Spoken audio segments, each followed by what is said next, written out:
Hello and welcome to ACLC Radio. We're your producers and hosts. I'm Eli. And I'm Michaela. We have a great show for you, including talk shows, poetry, and music. First up is Claire and Nora's Infinite Playlist. Enjoy! Hey guys, welcome to Claire and Nora's Infinite Playlist. In this segment, we will be talking about new music, old music, and everything in between. Music that we think everyone will be interested in, some music that we like personally, music you might hear on the radio, and things that are upcoming and new. So First up, we have a local band. They're called Finish Ticket. They recently went on tour with 21 Pilots, and at the moment they are touring with a band called Vinyl Theater. this is their first headlining tour in the U.S., so as a smaller band, we have been rooting them on all the way, and we'd like to give you guys a taste of what their sound is. Mm-hmm. This song is called Wrong, and it is a song off their latest EP called When Night Becomes Day.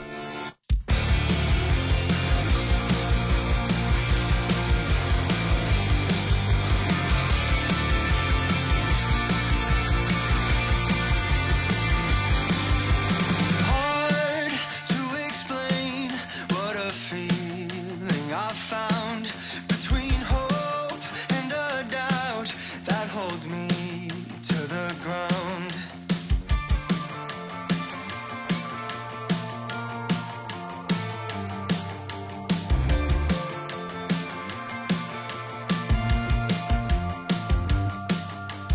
Low in dry fields of California, I dream of a life lived with ease, simple and serene. But it's hard to find the optimist in me when the life I've loved is slowly wrecking me. It's more to you than it was when we were kids. And now you see the world plainly as it is. And boy, were you wrong. And boy, were you wrong. Booze is the kindest of poisons these days. You wake up, a fresh start, troubles masked in the haze.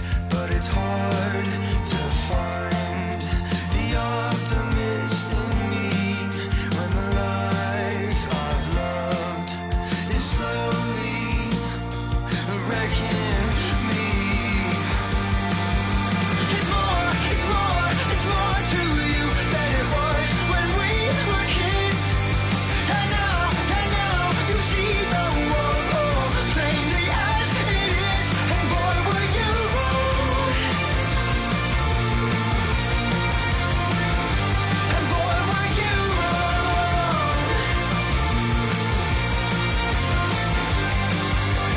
Take it back, I'll just take it back. You never did a thing for me. There's a youthful bliss that I often miss, and it haunts my memory.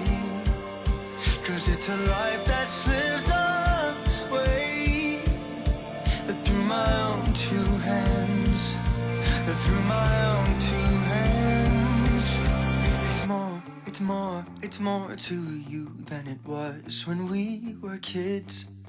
And now you see the world plainly as it is. And boy, were you wrong. Yeah, boy, were you wrong.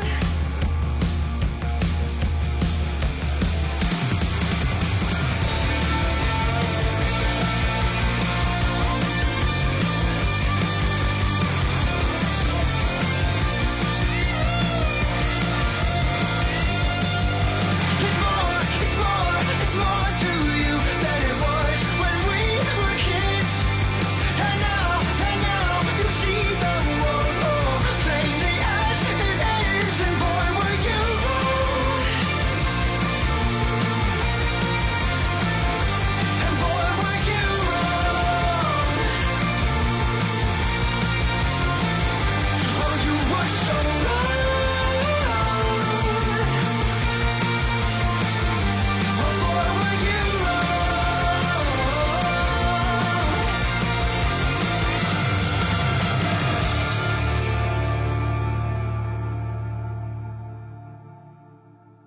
All right, so that's definitely one of their more, I think, rockier songs. Like, a lot of their music is more mellow, but their new EP is definitely took a more edgy turn.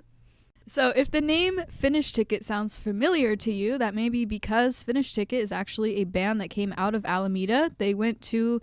Some of the members went to Alameda High, and they formed officially in 2008.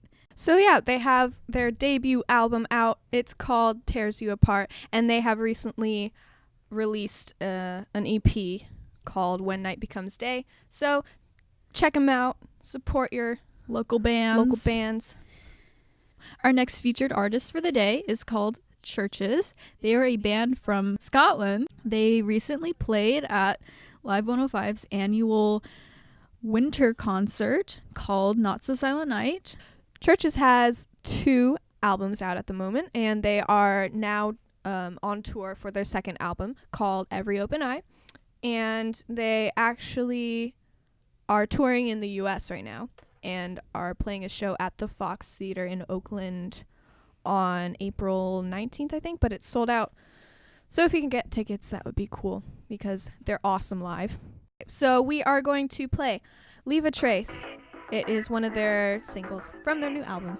Enjoy.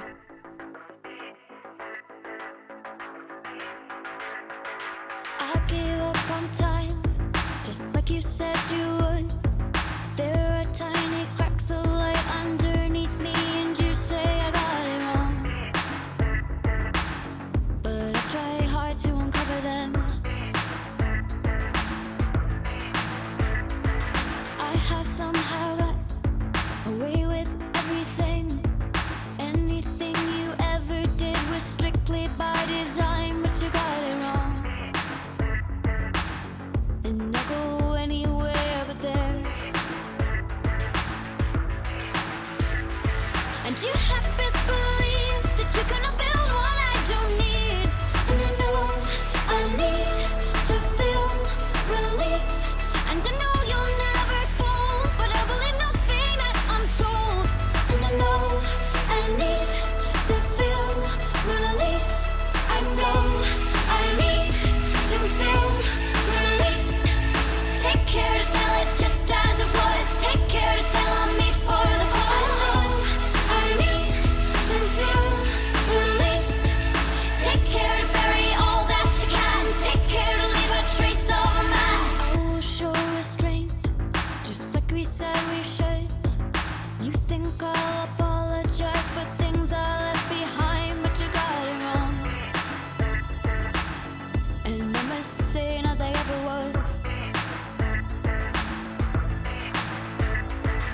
You talk far too much for someone so unkind.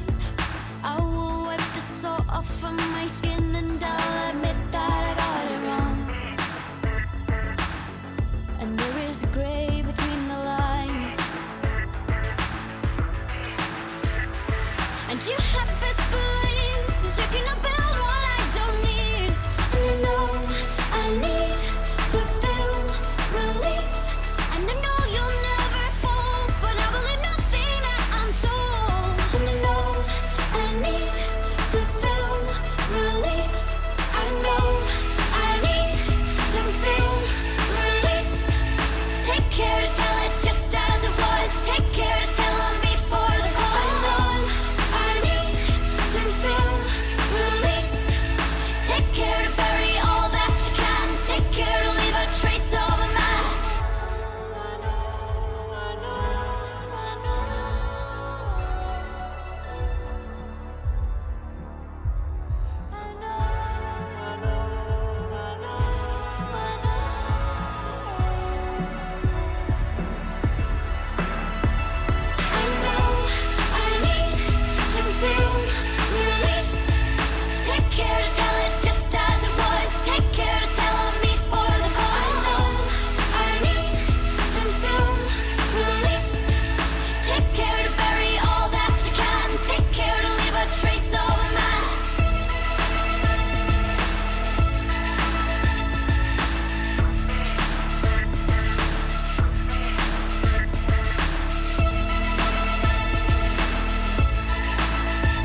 The next band we'll be featuring today is called The Neighborhood. You have probably heard of them and their hit single Sweater Weather. That is played on the radio a lot. Not anymore though. But that was from their first album, and today we're going to focus more on their second album, which is called Wiped Out. Very California beach themed. They've played in the Bay Area a lot recently. They're actually going to be coming back in May. And they're touring in Europe at the moment, so that's super cool. So going along with the California theme, the song we will be playing for you today is called The Beach.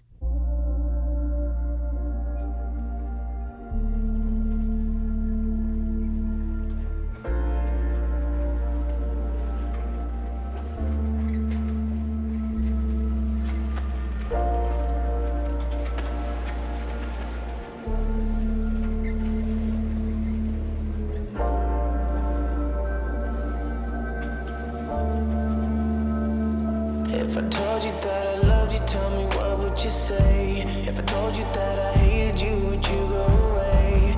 Now I need your help with everything that I do. I don't wanna lie, I've been relying on you. Falling again, I need to pick me up. I've been calling your friend, and I might need to give it up. I'm sick and tired too. I can admit I am not fireproof. I feel it burning me. I feel it burning you. I hope I don't burn me. I hope it don't burn you. If I do, if I meet you in the middle, maybe we could agree. You make me feel a little how you're looking at me. And you could throw me shade, all it does is just cool me off. First it just threw me off, now I'm just moving on. Falling again, I need to pick me up. I've been calling your friend, and I might need to give it up. I'm sick and tired too. I can admit I am not fireproof. I feel it burning me. I feel it burning you. I hope I don't burn me. I hope it don't burn you. Swim me. I think I could see the beach. I know it's underneath. I need you here with me, but we're out in the open. Swim with me. Think I could see the beach. Just don't look underneath us. I need you here with me, but we're out in the open. I'm sick and tired too. I can admit I am not fireproof. I feel it burning me. I feel it burning you. I hope I don't burn me. I hope it don't burn you. If I do.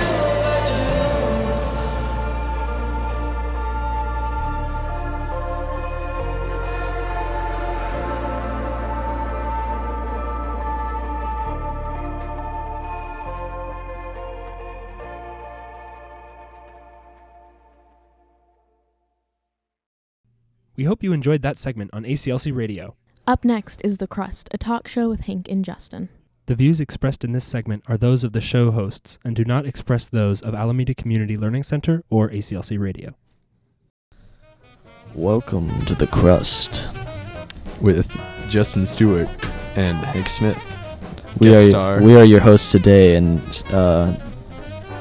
featuring Sandy Osana Wow, you said my last name right. as a guest on our show today. We're going to discuss a few issues that are somewhat interesting, possibly to your ears. Well, what do you guys think of the candidates this election? I'm glad Marco Rubio's out. I feel like they should just have a gladiatorial event to determine the president. I think that would be the most effective. So and if like- not, then everyone would just be dead, and we could start from scratch, because that'd be a best scenario, I think. It's like Ron Swanson's idea. Yeah, to be honest, the only candidate I like is Bernie Sanders.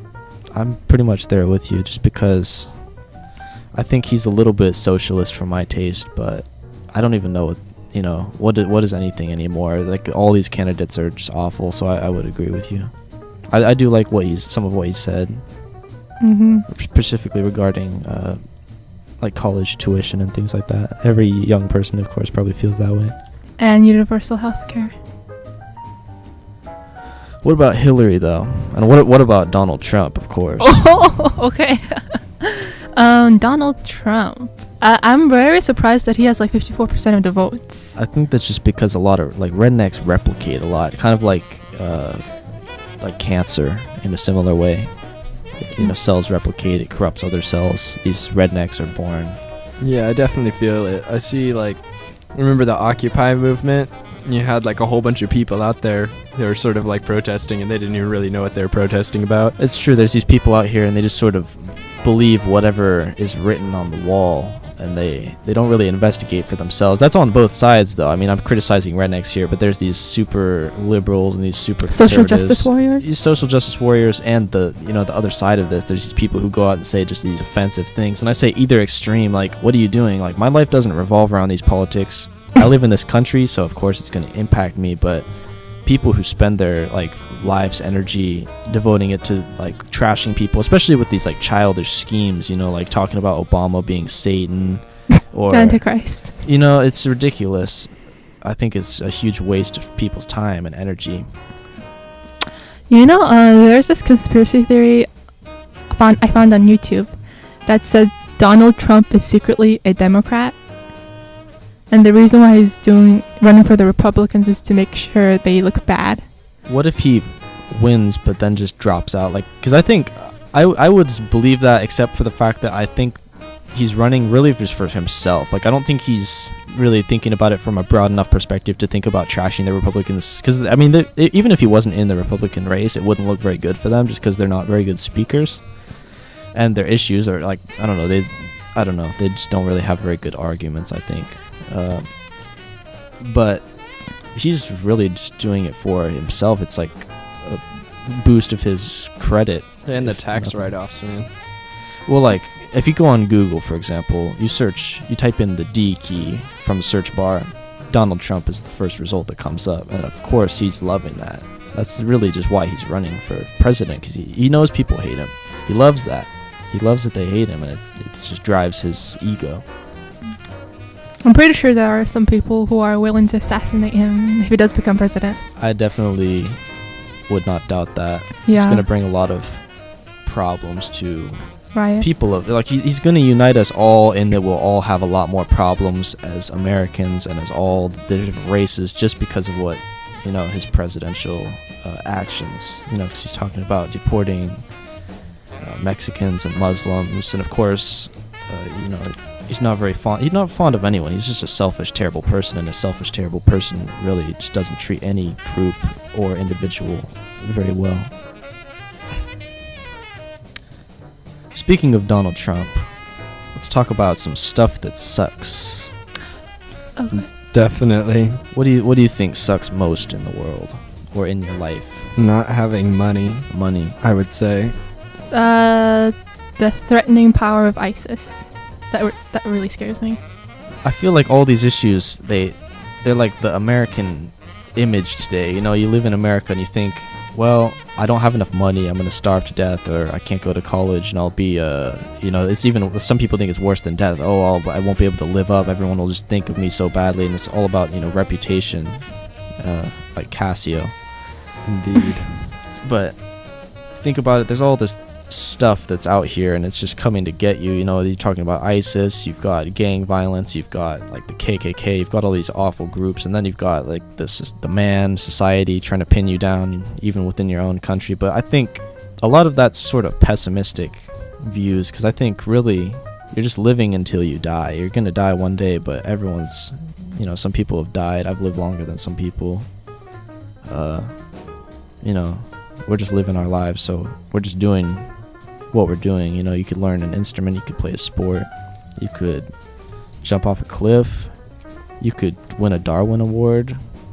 What's a Darwin Award? It's when you die in a really stupid way and you win an award for it because of the stupidity. Yeah, like there was a robber who tried to rob a bank, and he had a revolver, I think, 44, and he pulled the trigger trying to kill somebody, and it didn't go off, so he looked down the barrel to test it again. He pulled the trigger, but that time it worked, so then he won a Darwin Award for it.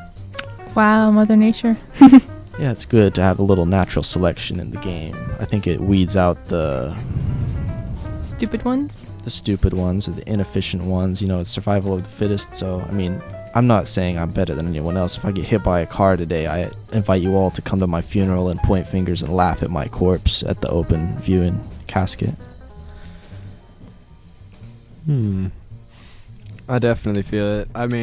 On the flip side of that, like, what is really stuff we need, though? Like, well, do we need anything, really? Exactly. Like, with the idea that you just presented, it's sort of the trade-off between, like, experience and what you really do versus, like, material.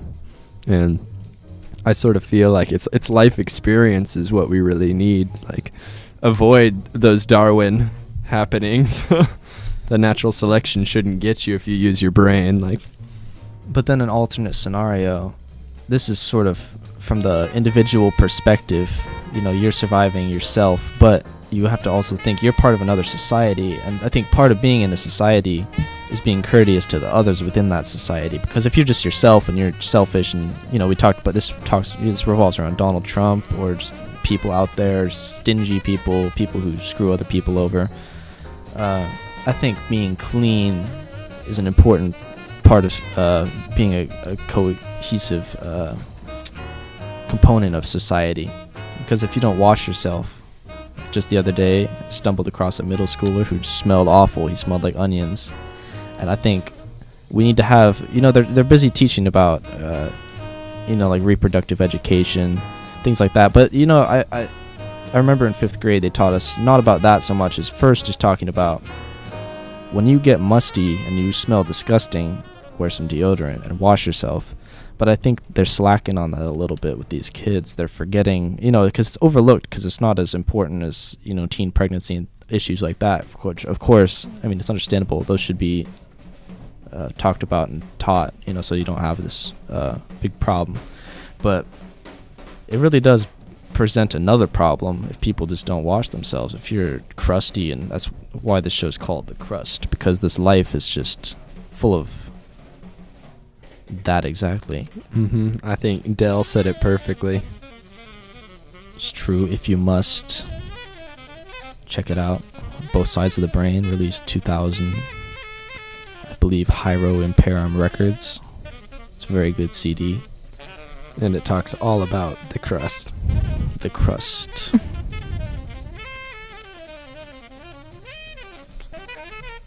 Another point, surviving social situations. How are you going to survive those if you're confronted by these exact people? Say Donald Trump walks up to you. This is the worst scenario. He walks up to you. He's got this nasty breath. He's breathing on you with his, onions and Wiener Schnitzel and sauerkraut,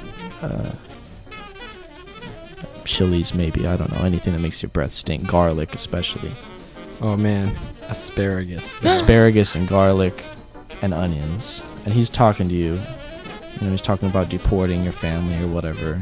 His words are painful enough, but then to add to that, they smell like a rotting corpse that was stuffed inside a pile of elephant dung and then set on fire and then eaten and then regurgitated and set on fire again. Well, let's just break this down. The second you engage with the irrational, you have lost yourself. So I would say an apathetic approach to the situation would probably be the best scenario. True. If you don't care, there's nothing to lose. Say, especially with bald people that wear toupees. A toupee is at its heart a lie. I believe that a balding man or woman or any other person should accept and embrace their baldness. I think it's something to embrace and be proud of. Yeah, you could get like a cool head tattoo. You could. There's But so many people might think opportunities. you're a skinhead, though.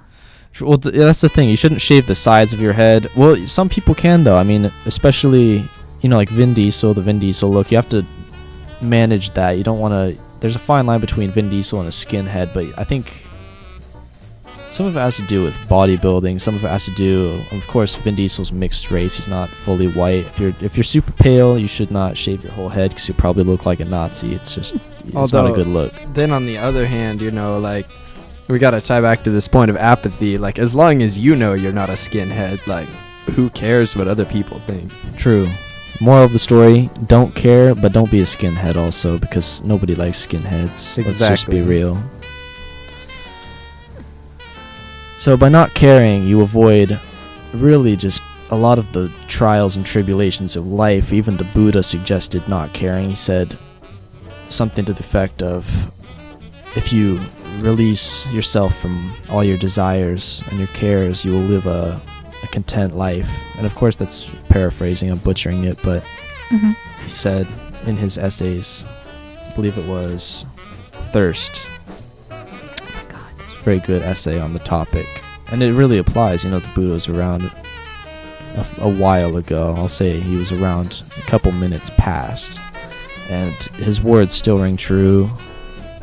And I think a lot of people have parroted that, and of course he's probably parroting that from thousands of years before that, and we don't have some of the records from that era, but the point is, people have not cared for thousands of years, and they've been the most successful people, I think, in just self-attaining value.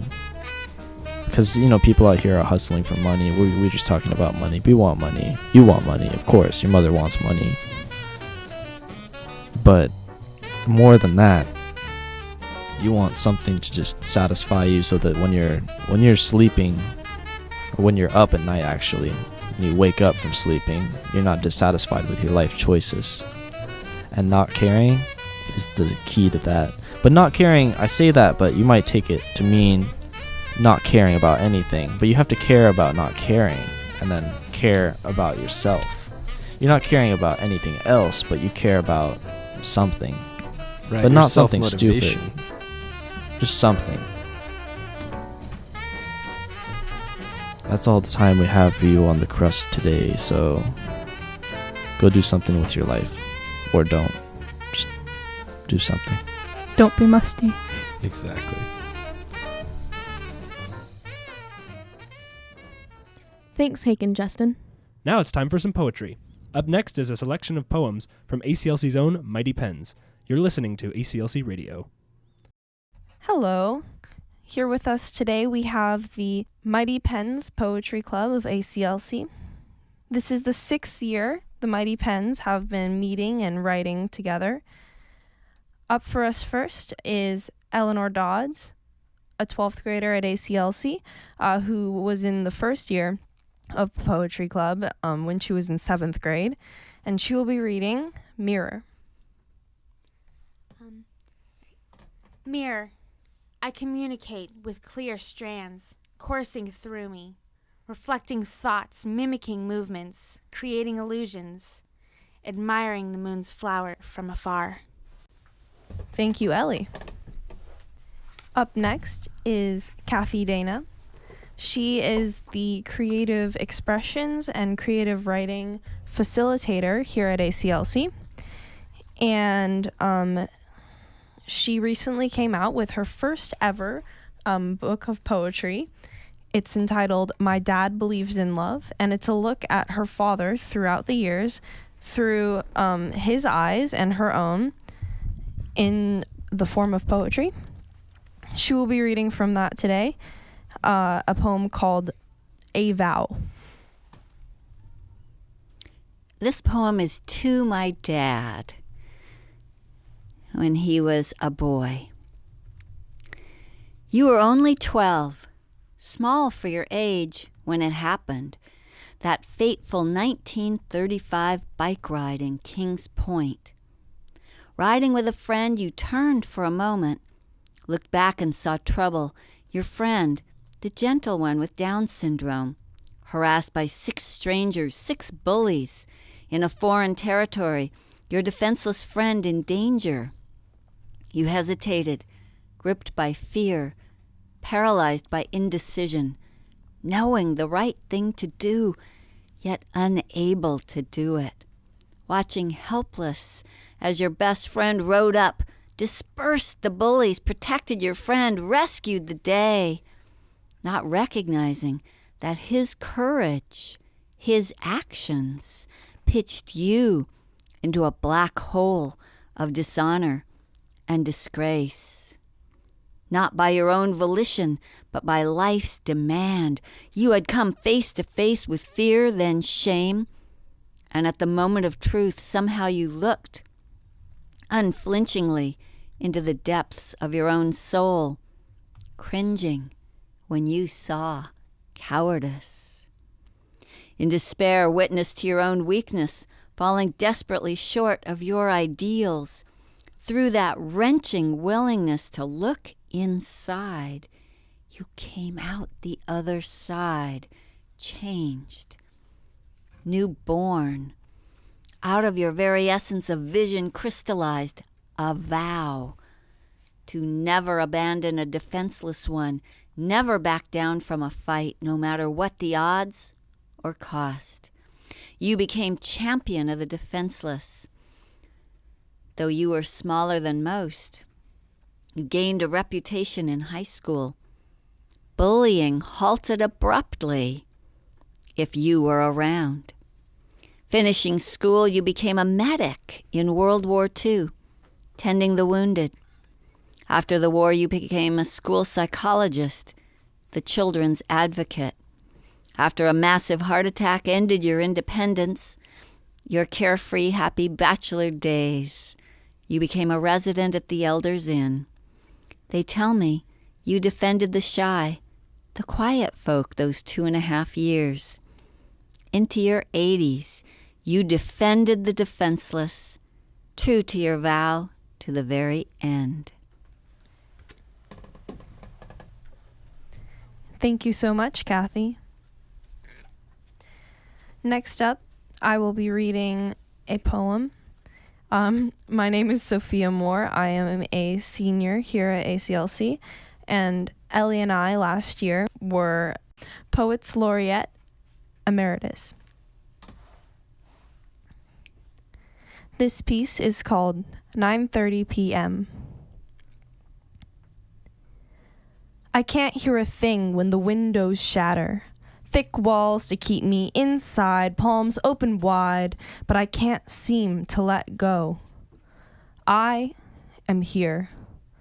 Thick walls on all 4 sides, eyes open wide to see jazz in the mirror. Bessie Smith rolls out into the room and stirs up the still air. Stuck with me behind these thick walls. Trumpets of the chipping glory days squeeze through the floorboards. Thick walls begin to shake with the rhythm. They can't help but dance, joining the dizzy step. 2, 3, 4, mouth open wide to catch every drop, every sweet taste, every note that bends and quivers, tongue and teeth out. Let my voice drop to the ground and rumble. Drag me through the gravel, the mud, and the rocky road. I want to watch it scrape my skin away, scrape the thick walls away, let the music fall into the world and free the crumbling hearts which populate desolate cities, cities made of thick walls, fingers closed tight, nothing more to hold on to, so much more to be. Now we have Tay Lu. Tay is a 10th grader at ACLC, and he will be reading a piece called Buried. Hi, everyone. So I have a feeling that the subject of this is going to be something that many of you might recognize. Buried. A mountain of paper, desperately struggling only to find another beyond. Am I writing or fighting? It's like I'm buried alive, swimming through an ocean, trying to keep my head, trying to breathe, trying to live. These paper dragons swell in numbers, swell in size. My sword snaps, my shield breaks, teetering on the edge, on the verge. Depressions, insanity spikes, shoved to the end, nowhere left to go but fall down, down, down. Into depressions, insanity spikes. There's no point anymore, killing them one by one as more and more appear, never stopping, never faltering, never failing. But I'm stopping, I'm faltering, I'm failing. I'm dragging them down, and they're dragging me down. A, B, C, and C. Such little letters, yet so much weight. Thank you, Tay. You can always see the Mighty Pens at the monthly Alameda Island Poet open mics. Those take place the first Wednesday of every month at Books Inc. on Park Street in Alameda. They begin at 6:30, and there is an open mic as well as a featured guest. So please come out and join us, hear some poetry, share some of your own. Next up, we have Truly Edison. She will be reading a piece called Isa Soma. Go ahead, Truly. Fluorescent lights gleam bright off the dirty mirror. His eyes adjust to their light, squinting. He sits on the tile floor, legs crossed, and closes his eyes again. Shame, it seems, is a dreadful thing. It makes his head spin, criminalizing his thoughts because he was never his. No, he was never his. Outside of his shelter, the world shakes and groans, wailing and pounding at the door. There's a knock that stands out among the ruckus. "Good morning," calls a familiar voice. It isn't him. He knows it isn't him, but he turns and looks anyway. The door creaks open. There's not a soul in sight but the shadow of his own shame, because fairy tales happen to no one. Thank you, Truly. I will be reading the next poem.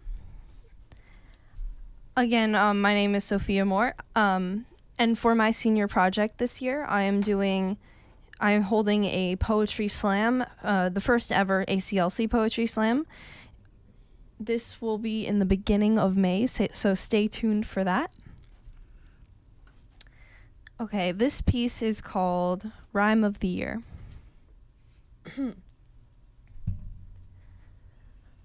Oh, Father, oh, won't somebody lay down my soul? Oh, Mother, oh, won't somebody lay down my soul? It starts in the night while the innocents dream with a click, click, boom, with a midnight scream. We can't hear our thoughts over the red in their shoes, over the drip of the faucet, over the tap of the blues. And just last night, Channel 5 winked my way. Drink our formula, they said. You'll be happy today. But the facade is cracking, and we pick at the wound. Is the truth underneath what's inside this cocoon? They leave us with pieces. We're emptier than before. We melt back into molds, grains of sand on the shore. You know, I used to listen to the ocean roar. So kids walk home from school in the dark. They kneel down in the gutter to pray. And a chorus of voices drifts up through the cracks. In the quaking quiet, they say, "Oh, Father, oh, won't somebody lay down my soul?" Next up is Kathy. Kathy Dana. Kathy, I didn't mention this before, but in addition to being a wonderful facilitator here at ACLC, she is the president of Alameda Island Poets, who put together the monthly readings as well as other wonderful events around ACLC for poets and people interested in hearing poets. All right, Kathy. This piece is called Breakfast of Love, a title some of you may recognize from our own event here at school. Go ahead, Kathy. And indeed, it was inspired by the Breakfast of Love that's been put on at ACLC for years. So here it comes. It only happened on certain Sundays, the news traveling like wildfire throughout our house. Did you hear, my brothers Greg and Paul would ask, breathless and all agog? Dad's making waffles. Sometimes we would sit at the kitchen counter salivating like three puppies waiting for treats as we watched Dad measure and blend flour, salt, baking soda, add milk, beat the egg whites stiff, fold them ever so gently into the batter. This was serious business. We knew better than to interrupt the sacred process. Dad swore by his aging waffle iron, always melted the butter, giving us a brush to spread it, always heated the maple syrup in a pan on the stove. The waffles came out crisp and golden. We wiggled and bounced in anticipation who would get the first one. He manned the waffle iron like a pro, with precision, with authority, making sure everyone got their fill. Always waited to eat his last.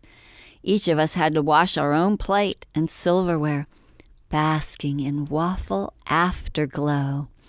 He was never quite satisfied, always plotting to make the next batch even better. It was art. It was science. It was gastronomic delight. It was love. Thank you for that, Kathy. And to end our program for today, Ellie is going to read another poem. For Ellie's senior project, she is putting together the 5th edition of Wandering Minds, Dancing Words. So look for that this coming April. And the poem she's reading today, you can actually find in the April edition of Speakeasy. So look for that in Speakeasy. And here is Ellie. This poem is titled Idol Factory. Circling through the middle, puppets strung on notes, corporate kingdom reduced to a voice. Thank you, Ellie. Thank you for listening to the Mighty Pens ACLC Poetry Club. If you are interested in reading as the Poet of the Week at any CCC, please speak to either Kathy Dana, Ellie Dodds, Sophia Moore, Hank Smith, or anyone else in Poetry Club, and you will have your opportunity to shine as the Poet of the Week. Thank you so much for listening. See you later. Thanks to Poetry Club for coming in to collaborate with ACLC Radio. Last but not least, we have Dogwave with Michael and Coda.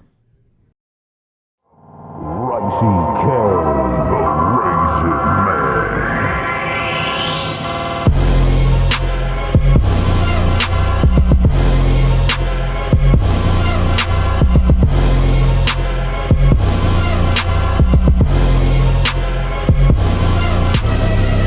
Ten fingers, 10 toes, 2 eyes, 1 nose. I'm lactose free, I like to use Sharpie. I'm vegetarian, I don't eat meat. Yeah. Beast lover, I don't do meat. That's all I got. I did me. My name's Billy. Yeah. That's it. That's a wrap.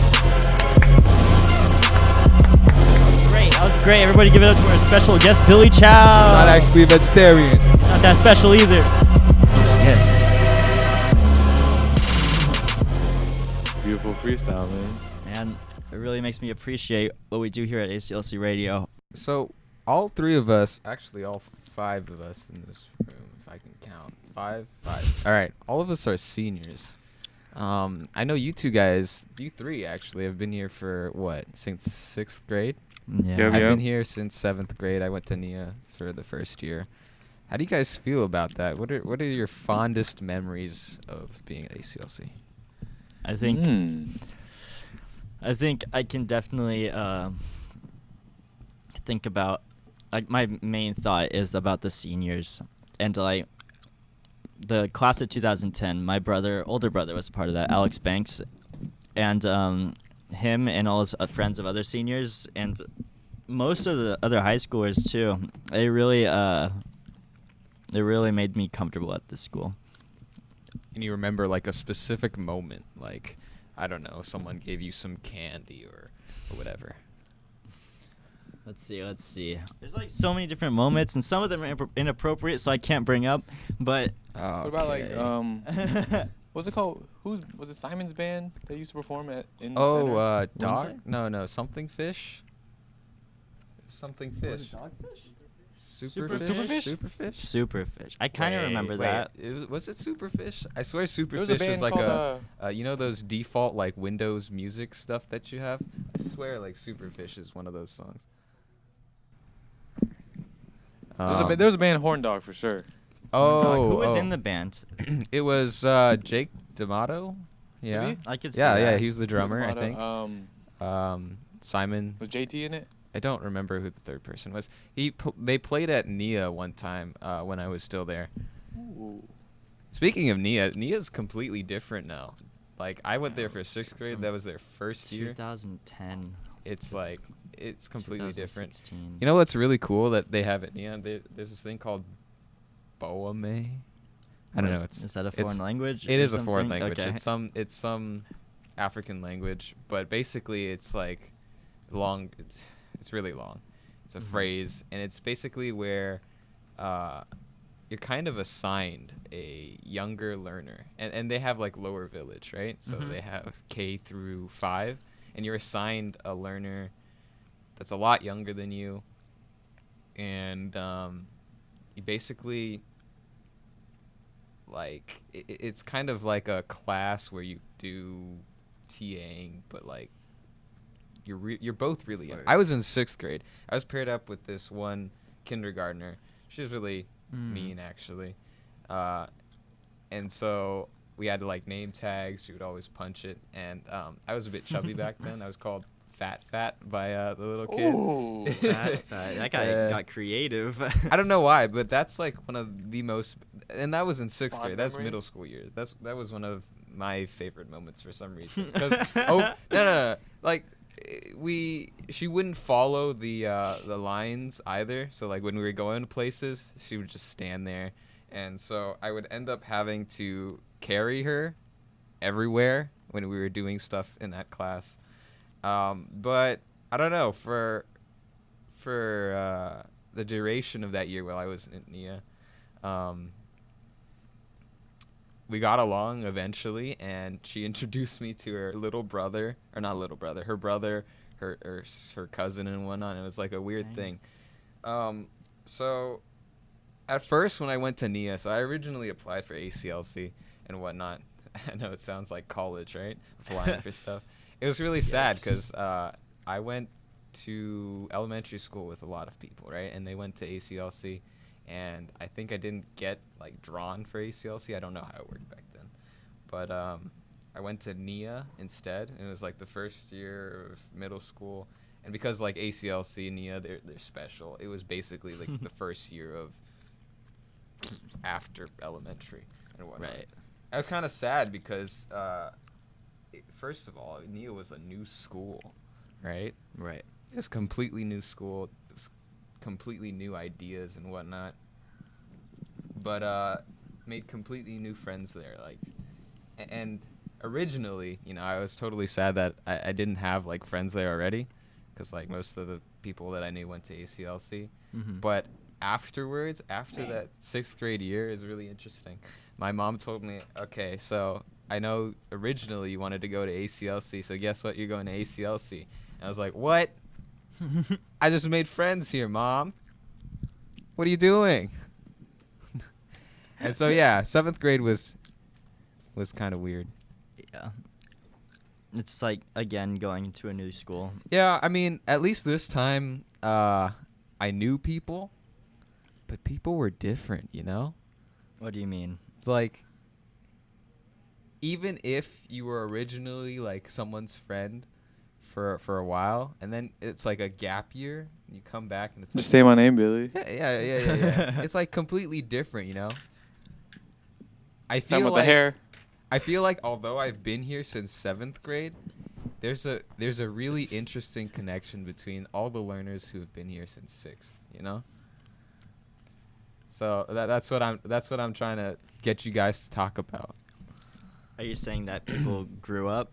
Yeah, I don't know. I feel like that first year was really crucial for this sort of community thing. Yeah. Basically, like, what group you're in? Yeah, well, one of the problems, one of the big things that I've heard is a problem at ACLC is we kind of have this tendency to be in, like, cliques and whatnot, right? Well, the whole thing that's astonishing about, like, 6th grade classes is, although you might have small groups, for the most part, you're pretty connected as a whole class. And it's... I like to be optimistic and see, like, in today's 6th grade class that, you know, their big groups and whatnot will stick together until they're seniors as well. Yeah. Do you think this is maybe a normal thing at, like, other high schools other than ours too? I don't think so. I think that when your class is like 60 people, it's like consequently. What? Consequently? There Yeah. we go. Okay. It's weird. Like, as a smaller class, we end up having a bigger, like, group that feels together, despite, you know, less people. Actually, probably not consequently, but, like, yeah. I kind of understand.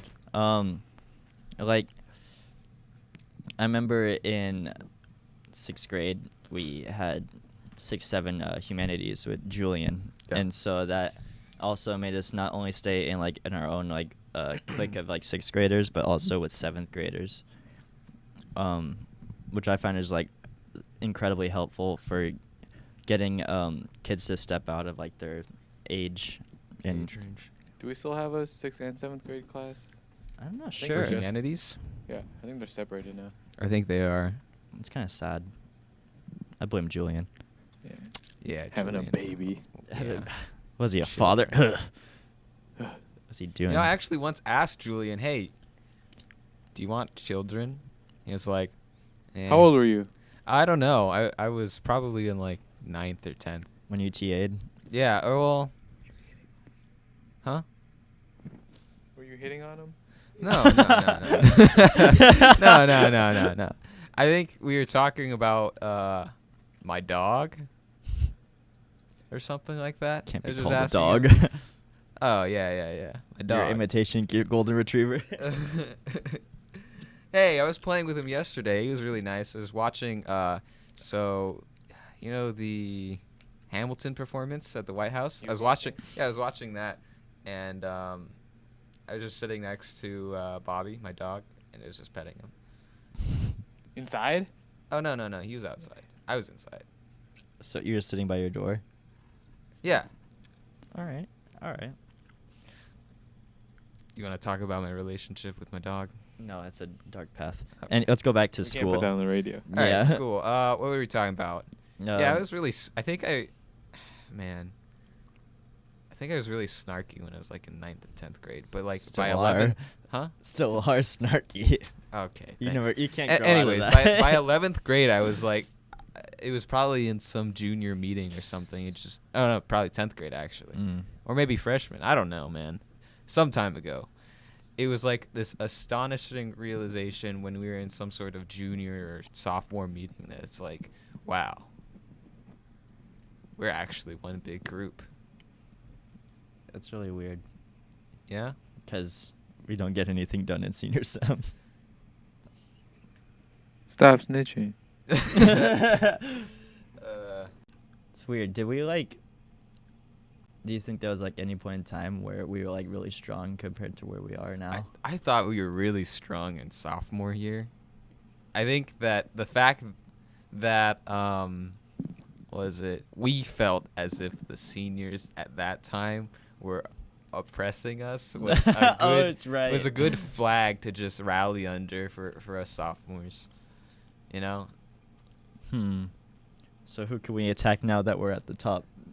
I think that's like the basis of history, you know? Oh, it's true. How do you get people together, right? You point at something. You point at something. It's like, hey, that's who we have to fight, not each other. That thing, you know? I feel it. Want something in that 6-7 humanities. Yeah. Yeah. But who can we attack? Who can we attack now? I mean, the administration. I don't know, man. We just talked about power and leadership. Leadership. I wasn't there. I wasn't there to talk about it. But we talked about like parents, teachers, David Hoops, AUSD. Who else? There's more. Power? Yeah, power. I don't know. I think what I was trying to say was like, it's a cheap way of getting people together, you know? I guess so. But it's also like super effective. Yeah. So I think it's worth doing. Okay. Well, anyways, I guess my overall point was like, I'm really hoping that, I don't know, we stay strong as a senior class. But also you know? for all the listeners in younger grades. Yeah. Get your classmates together and fight against the senior class. Yes. Yeah. Yes.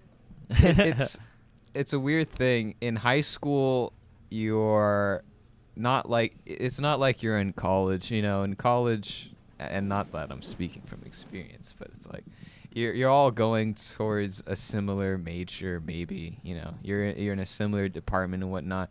In high school, your interests are a bit split, you know. Some people want to do this, some people want to do that.